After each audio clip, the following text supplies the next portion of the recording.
Ya khususnya di bidang lain-lain lah gitu, perdagangan dan lain-lain ya yang gitu strategis itu. Ya makasih. Spionase pokoknya ini ya. Ya. Ada yang lain? Tahu enggak? Ya, namanya itu banyak faktor. Banyak faktor. Salah satunya itu tadi karena sejarah, kemudian konspirasi. Singapura jajahan Inggris kan? Ya. Oh Inggris. Ya, kebanyakan jajahan Inggris itu terintegrasi, integrated gitu kan. Kayak Singapura, Australia dan lain-lain, Malaysia dan lain-lain kan gitu kan. Nah, pertama karena faktor sejarah seperti tadi, kedua faktor konspirasi dunia. Terus kedua kecepatan. Di Singapura lebih cepat untuk bongkar muat barang. Ada yang tahu the waiting time? Tahu? Tahu. Faktor tunggu. Ngetemnya kapal di laut biar bisa masuk pelabuhan. Nah, mungkin ada yang pernah tahu di pesisir Perak dan lain. Itu kan banyak kapal jejer parkir di tengah laut kan? Nah, itu saya juga nggak tahu sendiri. Mungkin emang dibuat seperti itu atau gimana? Seharusnya bongkar muat ya cepet. Pelabuhan ini panjang kok, kan bisa bongkar muat di mana saja. Nah, faktor-faktor seperti itu yang bikin Batam nggak seberapa laku daripada Singapura. Singapura dia kontennya dimuat di atas kayak semacam kereta gitu kan? Ya, taruh jalan, otomatis karena jalannya. Batam nggak ada kereta seperti itu masalahnya. Nah, kayak gitu. Terus pelayaran, ada yang pelayanan domestik, Indonesia, misalnya Jawa, Kalimantan, Jawa, Sumatera, Jawa, Sulawesi dan lain-lain. Itu. Jadi Indonesia terbagi, menurut saya terbagi menjadi dua kategori pelayaran, Barat dan Timur. Barat dipegang oleh Jakarta, Timur di bagian timur oleh Surabaya. Jadi untuk barang-barang masuk dari Singapura, turunnya ke Jakarta, dari lainnya Papua dan lain turun ke Surabaya. Seperti itu. Terus ada yang jarak panjang, pendek kan berarti kan Indonesia, jarak panjang baru Jepang dan lain-lain. Dan itu tergantung dengan tipe kapalnya. Dia bisa ngangkut sampai mana, kapalnya berapa, endurance-nya. Oke. Oke, kita lanjut power plant. Tahu ada yang tahu power plant? Python, tahu? Alstom. Nah, power plant. Saya ini mau cerita dikit ya. Ini agak mungkin kan dengan ambigu. Jadi kamu bisa yo penjualan pembangkit. Jadi kamu bisa yo. Nah, jadi supaya kita nggak berekspektasi yang salah, seperti ini. Di pembangkit ini kebanyakan kan pakai batu bara, ya kan? Kebanyakan pakai batu bara. Batu bara diambil dari Kalimantan. Kalimantan dinaikkan tongkang, diserut takbut, dipindah ke Jawa, kayak gitu. Nah, banyak kan lulusan fiskal atau kapal atau FTK itu kalau melamar di perusahaan seperti ini akan ditempatkan di bagian shippingnya. Shipping input batu baranya. Jadi bukan di pembangkitnya langsung. Ada juga sih, tapi ini saya bicara umum ya. Jadi nggak semuanya di situ dan nggak semuanya di itu. Pokoknya secara umum seperti itu. Jadi posisinya itu di bagian pengiriman batu baranya. Seperti itu. Karena ada reparasi dong, apa ngurusi kapalnya, reparasi dan lain-lain. Ya seperti itu. Ada batu bara, ada minyak, gas bumi, panas bumi. Nah baru yang bagian ini yang langsung di fieldnya.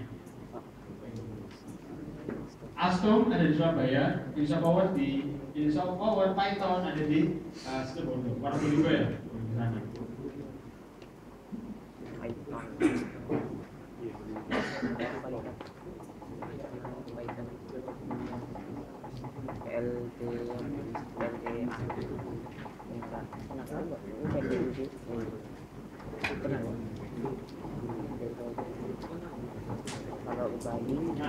Ini logo-logonya mungkin pas searching. Nah ini ada logonya power plant. Bisa power, pokoknya power nih, Alstom, Jawa Power, Chevron. seperti ini.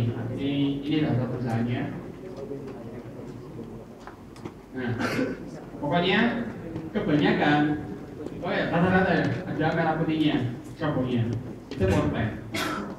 Dan lokasinya selalu di pinggir laut. Ada yang tahu kenapa?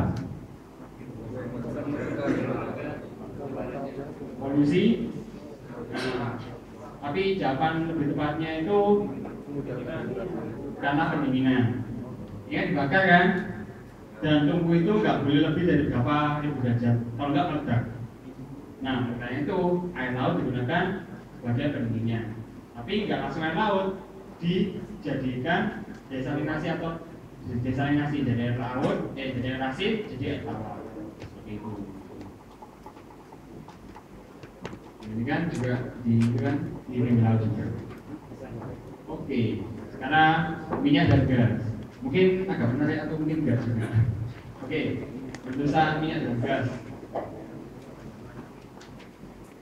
Pertama dulu, ada yang bisa membedakan antara servis dan operator? Ada yang tahu mungkin orang tuanya atau saudaranya yang ada di migas? Atau langsung aja? Ya langsung ya. Bedanya itu apa sih servis sama operator? Ada yang mungkin pernah, oh aku ingin kerja di Slumberjee misalnya. Sebagai contoh, Slumberger, tulisannya Slumberger, tapi bacanya Slumberjee. Slumberjee itu sebagai service company. Service company itu jadi ngapain? Dia initial survey, preparation, eksplorasi dia cari seperti itu. Jadi dia cari sensing, ngecek di laut, di darat dan lain-lain. Dia ngecek, dia ngeborkan. Setelah jadi plannya diserahkan ke operator. Operator ini yang mengeksploitasi. Tapi kan bedanya eksplorasi sama eksploitasi kan? Ya, mencari, eksploitasi, mengeruk. Nah, operator dia pada eksploitasi, menjalankan rig atau pengeboran itu biar dia jalan terus kayak gitu. Nah, servis kalau terus servis apa mas? Setelah ketemu terus ngapain? Ya udah selesai sampai situ. Kayak gitu. Modelnya seperti ini. Servis dia nggak punya tempat, operator yang punya tempat. Seperti itu. Nah, sebenarnya yang servis lah mesti. Operator Pertamina Hulu Energy, PHEWO. Pertamina Hulu Energy West Madura Offshore. Itu yang ada di bagian utaranya Madura. Nah, seperti itu. Untuk gas juga sama. BP, Petroleum, Pertamina, Chevron. Nah, gas atau ada sih, ya ini daftarnya ya, kamu lihat. Ada yang Indonesia, ada yang luar juga. Total BP yang dari Inggris. Nah, kalau seperti ini kan, ini yang di darat dengan teknologi yang misalnya banyak yang dipakai di sumur-sumur tua atau yang belum baru lah. Itu pakai yang tipe seperti ini. Ini yang tipe sekarang. Blok cepu di mobil di blok cepu daerah Jawa Tengah itu kebanyakan plannya seperti ini. Saya pernah lihat? Ya, ini kan Petro Cina di Tuban. Daerah utara-utara Pulau Jawa itu banyak kok seperti itu. Pakainya seperti ini. Korea. Tripatra. Nah, ini untuk yang offshore. Madura banyak. Oke, ada yang mau tanya? Lanjut. Nah, ini yang di Bagra. Untuk pengeboran offshore, ya ini beneran, ini jangkrik itu FPU. Itu mulai dikerjakan itu nah begini, pengeboran gas selamanya bentuknya itu tiang panjang atau seperti yang tadi. Ini kan tiang panjang kan, sampai dasar laut. Ada juga seperti ini, FPU, Floating Protection Unit. Dia bentuk kapal, seperti kapal tanker. Bagian atasnya itu plannya atau yang dia ada yang pompanya, nyedot, ada yang refinery atau pemurnian, kemudian disimpan di bagian tangkinya seperti itu. Nah, bagian bawah ini seabednya atau sumburnya tarik ke atas. Ini namanya Christmas tree-nya. Terus nanti dijelaskan sama dosennya. Oke, dia dua macam gitu kan. Dia itu mengambang atau yang bentuk yang panjang atau ring. Oke, ada yang isinya kah? Asuransi.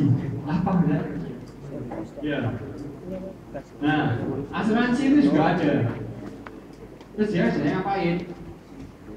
Dia kerjanya ada yang, saya pernah ada yang bank, ada yang asuransi. Sekarang dulu ya. Nah, ada bedanya bank sama asuransi. Bank dia itu misalnya saya mau bikin kapal nih dari prosesnya Pertamina. Saya nggak punya duit. Saya punya duit cuman 20% atau 40%. Oke. Saya bikin pakai uang saya jaminkan perusahaan saya ke bank itu. Uangnya cair berupa termin. Nah, saya bikin project. Ada nggak sih project sih modelnya nggak jadi atau projectnya itu agak ngayal? Antara ngayal masih di sini. Antara dana sama project itu nggak cocok. Dan ya dikit projectnya besar. Nah, seperti itu kan ada ketakutannya itu berdasar antara perencanaan sama aktivitasnya. Oleh karena itu lulusan seperti itu dibutuhkan di bagian perbankan untuk menilai assessment layak nggak atau layak nggak sih proyek ini untuk didanai. Nah, seperti itu. Pendanaannya berupa pinjaman dan pembayarannya berupa termin. Gitu. Banknya yang biasanya saya teman-teman pinjam itu di Bank Jatim karena bunganya paling kecil. Ada di baik Bank Jatim, BNI Mandiri. Kemudian asuransi. Nah, yang diasuransikan itu ada macam-macam. Ada kapalnya yang diasuransi. Kalau kapalnya bocor gimana? Yang kedua, muatannya yang diasuransi. Kayak gitu. Nah, perusahaannya Sinarmas. Nama produknya itu kalau nggak salah Sinarmas Custom Bond. Kemudian Tokyo Marine. Kayak gitu. Ini asuransi Jasindo juga. Perusahaan transportasi Indonesia. Nah, jadi saya tunjukkan gambarnya. Dia mengasuransikan uang yang berjalan. Nah, seperti ini. Ya, ini. Ini kapal apa? Kargo. Iya, kapalnya apa? Ekspedisi kapalnya? Kapal kontainer namanya. Nah, ini muat kontainer kan? Ya. Kok bisa sampai guling ini? Overload bisa. Kemudian dia ombaknya juga kena seret arus. Terus apa? Nggak mungkin. Kamu yang dorong dada. Kamu nggak bisa dibalikan setelah dada.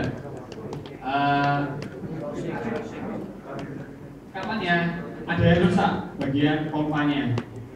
Jadi gini, misalnya seperti ini ya. Anggaplah ini kapal ya. Kapal datang gini kan. Ya. Dia kalau dimuati ke kasar gini. Kamu kalau naik perahu lah. Kamu naik di sini. Miring nggak kapalnya? Nah, kalau kapal sebesar ini, kalau miring susah lah, tambah bahaya kan. Nah, akhirnya ada yang namanya sistem balas kapal. Fungsinya untuk menyeimbangkan, karena kapal ini bisa diisi air. Ini miring, dikasih air. Nah, yang sini kosong airnya, yang sini ada airnya. Seperti itu.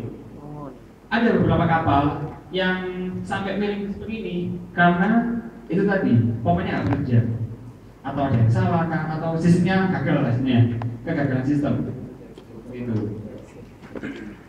Lasingnya, talinya nggak imbang. Ini kan muatannya kan nggak mesti full semua kan, dan nggak mesti sama beratnya. Salah menempatkannya juga bisa, banyak faktor. Nah, inilah kenapa asuransi kapal itu diperlukan. Jika terjadi seperti ini, siapa yang akan mengcover uangnya? Tadi kan misalnya uang berjalan ya.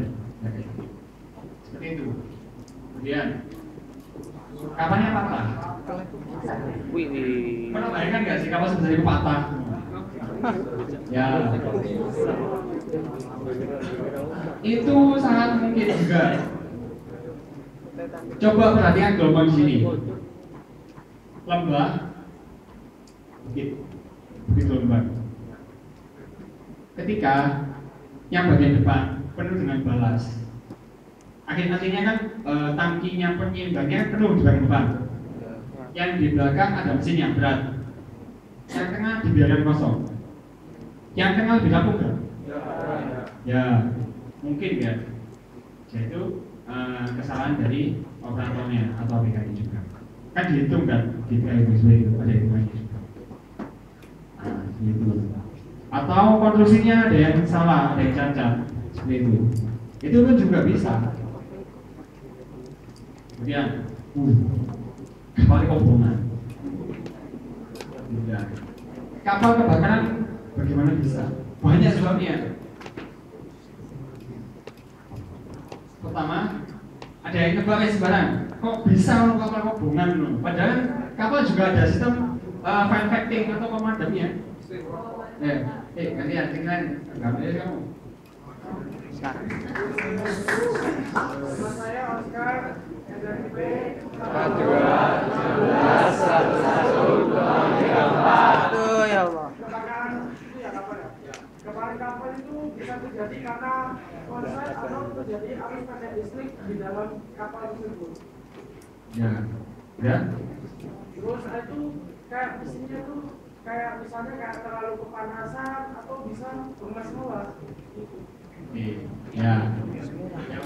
Sebenarnya kalau mesinnya kepanasan itu saya rasa enggak, karena emang sudah terjadi gitu.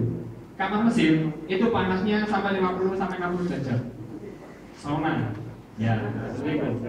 Sauna. Hanya di ruang kamar engine room, engine control room ada AC-nya. Ya, ini kayak sebab mungkin dia nggak bilang kalau muatannya itu hazardous, berbahaya, barang berbahaya yang mudah terbakar, flammable dan lain-lain. Jadi ini kan dari namanya kan apa ini? Jadi itu di apa ya, maksudnya kan ada itunya daftar muatannya. Ada yang bohong, penyelundupan, bisa kan? Ya, bisa. Nah, dia bilang nggak bawa alkohol misalnya, dia bilangnya bawa gandum, kan yo beda kan, alkohol gampang terbakar juga kan, dia flammable, dia nggak bilang, bisa jadi seperti itu. Dan banyak sebab ada konsleting listrik dan lain-lain, atau emang fire-nya nggak jalan, bisa juga. Terus tadi yang mau dari BKI klasifikasi, klasifikasi itu apa? Ngapain? Ya, klasifikasi itu dia ngecek masalah konstruksi, listrikan, permesinan, desain, dan surveyornya sendiri. Ini kan ngecek di kantor, dan surveyornya yang ngecek di lapangan. Nah, galangan atau yang punya kapal juga punya surveyor sendiri, namanya owner surveyor. Kayak gitu. Jadi, misalnya gini. Kalau BKI atau kelas mintanya itu yang safety-nya paling tinggi, dan safety paling tinggi, harganya mahal. Akhirnya pihak galangan meminimalisir segini misalnya. Oke, klasifikasi kita segini, galangan kita segini, nggak cocok kan? Akhirnya mereka tuh modelnya yang walau pak nggak usah lah, ini. Akhirnya yang BKI menurunkan karena desainnya proven untuk aman. Dia bisa naik dan bisa ketemu. Oleh karena itu gunanya panel surveyor dan surveyor seperti itu. Ada LR, BV dan lain-lain dari Indonesia, DNV dari ABS seperti itu. Macam-macam. Dia ngecek dari ini apa boleh guys? Clearance-nya, berapa gap-nya, dan lain-lain. Oke, ngecek gambarnya, gambarnya saya menjadi YouTube ya, ini ngecek gambar cocok gak sih sama yang diproduksi? Karena ada galangan modelnya nakalan juga, ada yang juga nakalan gitu. Gambar sama desainnya itu nggak cocok, nah gitu. Bisa aja. Kalau kelasnya nggak tahu dan tak tangan, yang salah siapa? Kalau kapalnya kecelakaan misalnya, dua-duanya kan, yang galang mengakali, tapi yang kelasnya menyetujui, karena nggak tahu atau terlewati.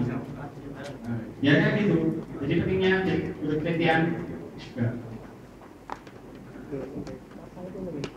Nah, yang tadi apa? Untuk yang komprehensif, tadi yang mau misalnya mau bikin usaha sendiri, oke, silahkan. Tapi jangan dimulai kalau sudah lulus, kesuwen, kelamaan. Kalian mumpung ada dosen, mumpung ada yang mau ngajarin di kampus dan lain-lain, itu manfaatkan. Jangan ketika lulus semua fasilitas dan identitas dicabut, kalian baru mulai berpikir ini. Ya bisa, cuman agak berat nantinya. Yaitu bisa bikin jalan sendiri, komplek, atau sesuka kalian. Kalau saya, karena saya lebih suka ke arah mesin dan otomasi, saya bisa di bidang otomasi. Master cutting, engineering, dan kontrol lainnya. Oke? Nanti ada kok beda ini, terpedasi nanti dibicarakan sama Pak Saud. Oke, masuk part kedua. Oh nih, sebenarnya udah capek belum? Apa bosan kalau ngomongan? Lapar. Lapar. Oke. Duduk ya, bentar. Ya, ini Kata alumni. saya kesini nggak cuma bawa desain sendiri. Ini pengalaman saya seperti itu. Saya juga bawa kata-kata dari teman saya yang lainnya. Ini dari Mbak Nilan. Beliau sedang S2 di sini. Program S2 S2 langsung. Apa? Jadi dibikin secara matang sih teman ini. Dibikin secara matang. Punya masa kampus itu mau dibawa kemana? Lanjut pendidikan, kerja, berusaha, atau rumah tangga kayak tadi. Dipikirin dari sekarang mau gimana. Nah, setelah dipikirin, oke, aku mau kerja gimana, kerja di sini. Nah, sehingga ngerti, nanti mau misalnya mau di BKI. BKI butuh bisa baca gambar, bisa ini, bisa itu. Nah, itu yang disiapkan. Oke, saya mau mulai usaha sendiri, buka galangan kapal. Oke, saya harus tahu yang bahan, produksi, ini. Nah, listingnya itu ada, jelas, itu. Nah, konsultasi sama alumni yang udah kerja atau S2, seperti itu. Ya, ini ada lagi yang dua tes, nanti start atau itu di situ. Belajar banyak, dan harus adaptif. Nggak boleh, oke aku fiskal, aku nggak dulu belajar komunikasi, aku nggak mau belajar hukum dan yang lain. Dan itu banyak. Padahal kan nggak, kalau kerja kan nggak cuma bahas kapal, kan ada lainnya juga. Gimana cara memenangkan hati klien, cara memenangkan negosiasi, kan juga itu kan. Ya. Nah itu harus mau belajar. Kemudian BMI ini juga sama, S2 juga. Lulusan fiskal nggak ada namanya, nanti harus diutamakan banyak kesempatan beasiswa. Akrab aja sama dosen biar nggak repot. Ini kuncinya. Salah satu LOA tadi yang ditarakan ada namanya rekomendasi dari dosen. Kalau kalian nggak kenal atau nggak dekat sama dosen yo, terus tiba-tiba Pak minta dong surat letter of apa gitu, berhenti gitu. Ya nggak mau lah, ya kan? Ya siapa kamu kayak gitu. Kemudian nah, jadi itu sempit gini. Maksudnya sempit itu biasanya ketemu konco dewi, seniori, klasi, dan lain. Nah, gitu. Jadi kalau kalian bawa masalah dari kampus keluar kerja, ini jadi masalah kan? Terus ngapain juga bisa masalah? Jadi ini baik dengan semua orang. Sering.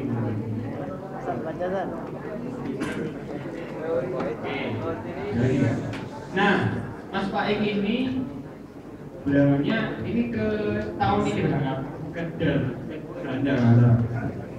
Nah, jadi pesan bagi yang mau lulus ke Belanda itu kan tujuan sama dengan Belanda. Jadi sesuai milestone. Milestone ini maksudnya paham kan Master kan? 10 tahun, 20 tahun lu mau jadi apa? Nah, kalian harus cicil dari sekarang. Cicil, oke, aku belajar ini, hari ini, belajar itu, hari itu, ketemu orang ini, ketemu orang itu. Lalu dicicil mulai sekarang, mau jadi apa? Urusan nanti jadi atau nggak jadi, ya kita harus berserah diri kan. Paling berusaha apa-apa, bayar di muka, itu karena nggak bisa cash di akhir. Ya. Yang setengah-tengah.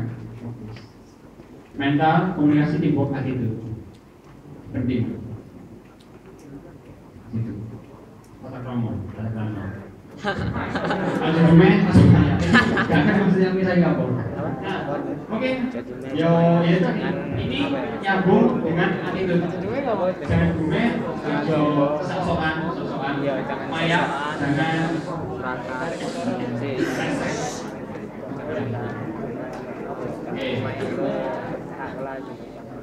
Nah, salah satunya aku Bapak Mas Bima. Ini ada pesan dari Frankie, Mas Frankie. Ini iso kegiatan himpunanku akan pelatihan kalian jurusan yang bersifat resmi dan kegiatan profesi. Nah, gitu. Nah, ini bukan beban kita juga, ini beban kita semua juga kan. Kan nggak mungkin kalian mengajari sendiri untuk hal yang belum tahu. Nah, dari Mas juga gitu, dari kami juga yang gitu. Ya ini, ya harus berkolaborasi. Yang kurang apa, ayo kita kerjakan bareng-bareng. Bodoh, ini ya. Nah, Mas Ardian ini tadinya kerja di perusahaan asuransi. Ini seperti ini bagian curhat ya. Gak lulus bidang aja, meski perusahaan asuransi, ya bisa berkembang. Kasih gambaran masa tunggu. Oh iya, jadi tadi yang dibicarakan yang enak-enak itu. Sekarang ada fenomena, tapi saya bukan menakut-nakuti, tapi saya berusaha, ayo berkreativitas. Ya seperti ini. Fenomena 1 sampai 2 tahun, 3 tahun terakhir. Lapangan kerja itu paling sulit. Menurut saya dan teman-teman saya. Masa tunggu dari awalnya 1 sampai 3 bulan. Saya masuk yang 1 bulan karena bulan pertama saya nggak mau kerja. Bulan kedua saya disuruh untuk kerja, akhirnya saya lamar di Val dan terima. Kayak aku nggak mau kerja dulu awalnya waktu itu. Nah, kan 1 sampai 3 bulan masa tunggunya. Tapi pada kenyataannya nggak cuma Siskal kok, jurusan lain juga bisa sampai 6 bulan atau lebih masa tunggunya. Terus ngapain? Emang teman-teman kalau nganggur terus di rumah tidur-tiduran jangan sampai. Makanya sibukkan diri dari awal itu langsung menekan. Nah, jadi saya sharing keadaan nyata. Modalnya nggak semua itu. Terus kemudian kerja semua itu nggak langsung dihandle oleh pihak utama. Bisa seperti ini ya. Saya nggak apa ya. Nah, jadi ada perusahaan ada di sini. Misalnya ini Pertamina, misalkan Pertamina. Pertamina butuh engineer, katakanlah. Pola pertama yang diberikan orang langsung. Ini kita langsung direkrut Pertamina. Pola pertama. Pola kedua, kita mengerjakan proyek Pertamina. Ketiga, kita ini mungkin anak-anak juga dengarkan ya, bekerja di subkontraktor. Ini project, ini langsung. Ini project. Subkon. Ini yang perlu diperhatikan dan nggak semuanya orang tahu. Jadi kebanyakan semuanya menganggap lulus langsung kerja di suatu perusahaan itu. Tapi pada kenyataannya nggak semuanya menerapkan pola pertama. Ada pola kedua. Kerja pada suatu proyek untuk Pertamina. Setelah proyek selesai, dia ngapain? Selesai kan? Proyek 3 bulan, kerjaan 3 bulan selesai. Dia setelah itu ngapain? Selesai. Terus ngapain kerjanya? Nggak tahu. Ketiga, Pertamina nggak mau merekrut orang, tapi mereka butuh orang. Bingung kan? Mereka nggak mau rekrut orang, tapi mereka butuh orang. Akhirnya dinamakan subkontraktor. Kita subkontraktor untuk mengerjakan pekerjaan Pertamina. Dan tipe seperti ini biasanya tidak ada jenjang karir. Karena kalau dari sini tipe 1 ya. Tipe 1, kita dari awalnya staff. Tahun pertama sampai tahun kedua. Tahun kedua sampai tahun ketiga asmen, misalkan ya, asisten manajer. Tahun ke 5 sampai tahun ke 7 jadi manajer. Dan kali selanjutnya harapan kita seperti itu. Ada yang bilang seperti oke, aku kerja nanti bertahap lainnya. Tapi tidak semua.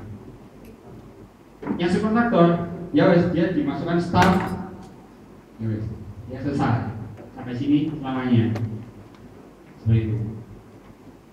Nah, maksud saya nggak mau menakut-nakuti atau gimana. Saya menerangkan, ya harus diperhatikan juga nanti kalau kerja. Ini sebagai apa posisinya? Di mana letaknya? Cara ketiga pada sistem ini. Kalau kalian suka yang sistem birokrasi seperti ini bertahap dan punya jenjang karir dan lain-lain, yang pertama langsung kerja di tempatnya. Kalau kalian sistemnya orang yang suka, jadi kan semuanya orang nggak sama ya, suka yang mana? Ada project 3 bulanan, uangnya besar, sikat. Silahkan yang tipe 2. Atau dia ya wes lah kerja di sini tadi Pak dipakai untuk bagi loncatan. Ada yang dipakai seperti ini. Tapi ya itu selamanya cuma start terus. Sampai akhirnya mungkin dia pengangkatan ke sini. Dan ini juga bisa diangkat juga ke sini melalui rekom dari orang. Rekom organik, asli organik. Organik ini yang dimaksud dengan emang aslinya sana. Orang memang tidak dari Pertamina seperti itu. Seperti itu. Ada yang menanyakan? Atau tahu bingung? Bingung. Nanti kalau bingung, gue ya ini ada lagi di Mas kampus. Ngasih ke sudah mendingan sudah BBK. Mungkin terus selesai. Nah, ini belum selesai. Mbak masih ada waktunya? 5 menit. Video. Oke. Foto-foto aja ya sini. Ya. Semuanya rencanakan. Planning is important, but execution is everything. Planning toh tanpa dieksekusi hasilnya eksekusi toh tapi nggak ada planning bingung. Jadi yo balance. Jangan bikin ide di planning terus tidur di kos-kosan nggak ngapa-ngapain, atau kerja terus kelayaman nggak jelas tapi nggak tahu mau ke mana depannya. Nah, balance seperti itu.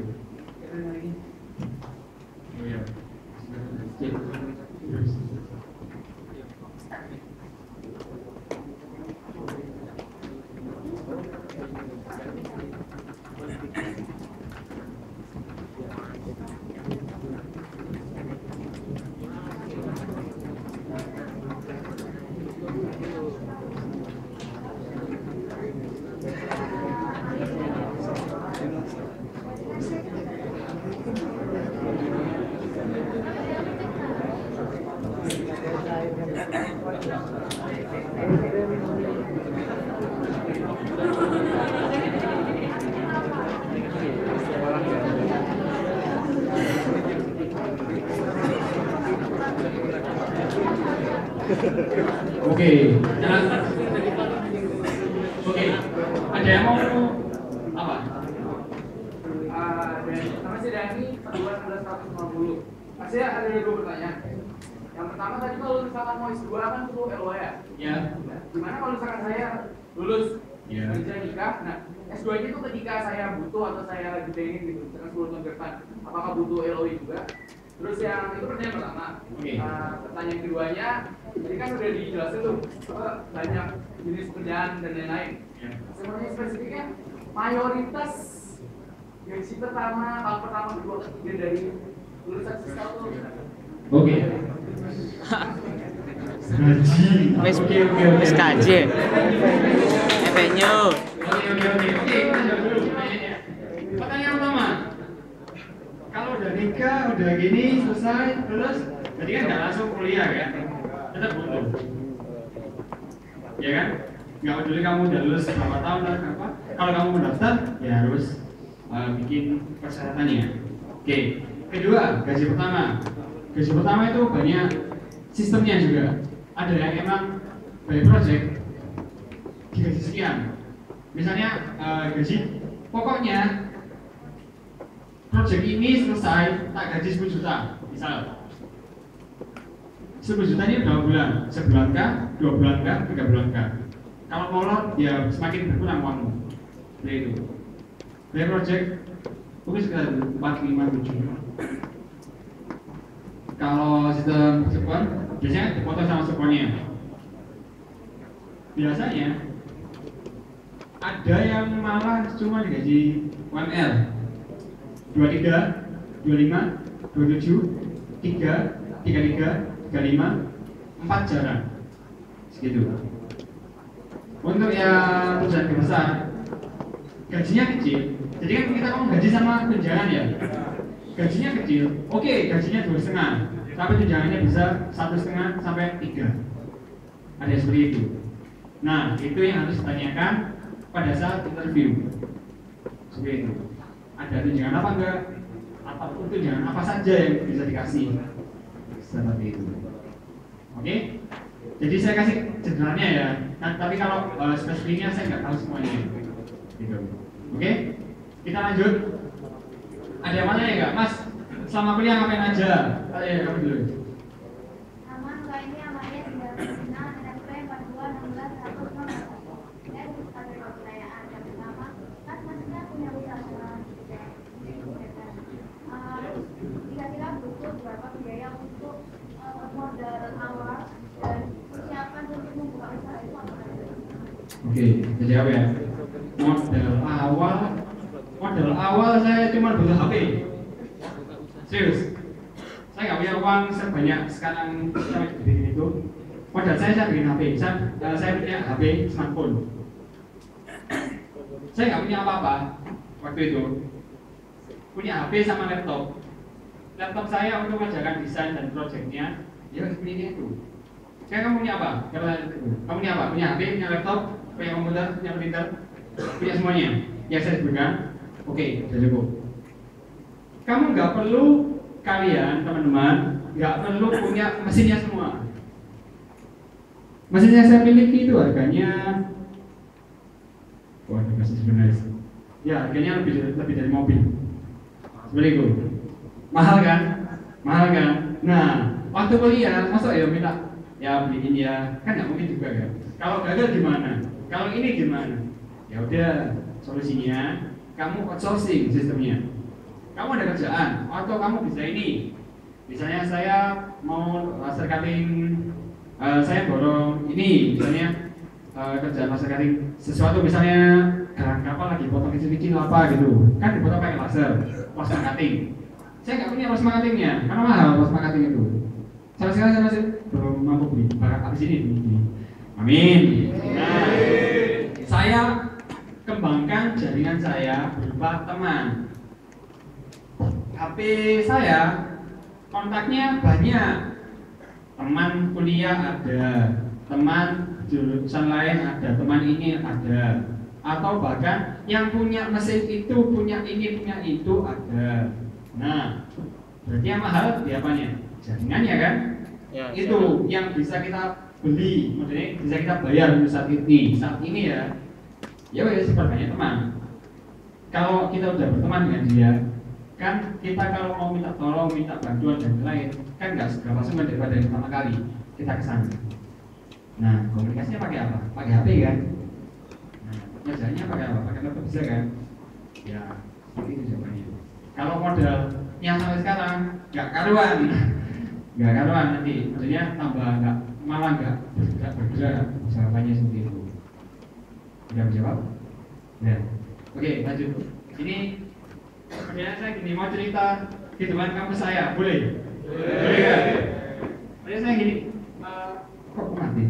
Kembangkan itu enggak? Kok bisa? Nah, oke. Selama kuliah, saya nggak cuma kuliah toh.